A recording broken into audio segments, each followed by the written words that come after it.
Looking at mower decks, this first deck that we're looking at is a what they call a stamped steel mower deck. Normally it's built a little bit heavier for commercial use. The wheels on this particular deck are ground engaging. They are meant to drive on the lawn as you are mowing. And of course, being a commercial heft deck, you can see the grease fitting here for the mower deck spindle. The second deck that we're looking at here is a stamped steel deck. It is what they call a suspended deck. It is not meant to be used on the ground. These wheels here are meant to run at about 1/4 to 1/2 inch off the ground. And if you look here, you will also notice that there is a water attachment so that you can clean the deck very easily. This is one of the more typical decks that we do sell. One of the first things that you'll notice when you remove your deck from the tractor, and it might also be an aggravation point if you are breaking belts, but your typical lawnmower belt is a special belt. You can go into a generic store and buy one the same length, but oftentimes these belts also have pulleys riding on the backside, and they are built differently than a typical household belt that just runs between a motor and a pulley. They also have special cords inside of them to possibly take a twist and be able to run that way. As belts get older, they tend to have some different shape to them. If you'll notice the inside of this belt, this is from old age. And when you start seeing your belt where it has the cracks in it and things like that, I'll tell you right off the bat, go to the store and get another one. And there again, go back to your dealer that you bought the unit from or a factory authorized service center to make sure you get the right belt. They can be more expensive than what you might spend at a Napa or whatever, but they just last longer. So it's money in the bank, less aggravation for you. This is a typical mower deck blade, and this is a new one. I don't have an old worn out one. We try to throw those out just as quick as we get to them. But things you need to worry about with them is the cutting edge. It doesn't have to be razor sharp. Actually, the factory edge is not that sharp at all. But if it was sharper, it would dull faster.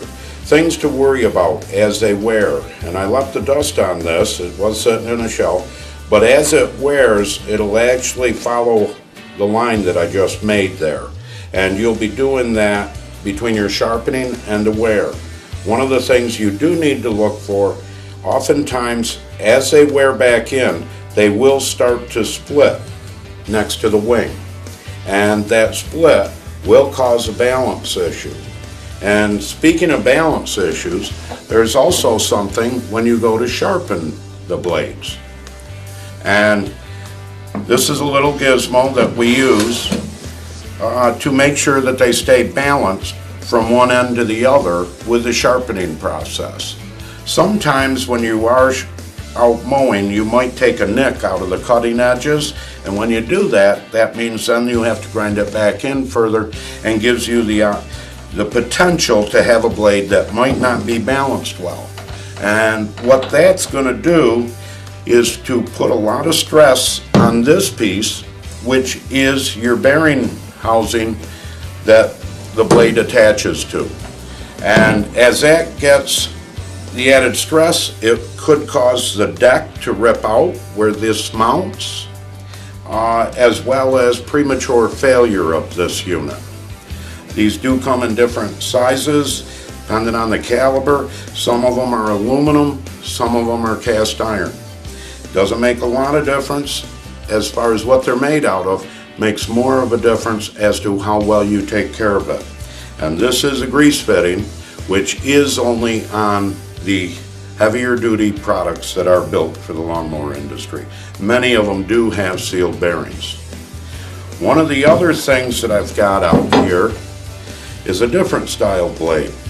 This is called a gator blade, and you can see the wing tips on the back. In the fall, many people like using these because they do cut up the leaves.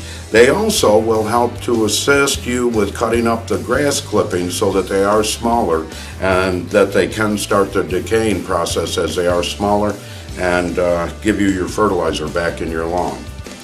But that's about it on blades. There's not a whole lot more to them. Bearing spindle, it is important. Keep them in balance, check them. This spring when you do get your mower out and you start getting yourself prepared, do change the oils, look over the machine good, do look at the belts, make sure everything is freed up before you get started. Also, look for any signs of mice nests, especially if you potentially had the unit out in the cold. White Farm Supply.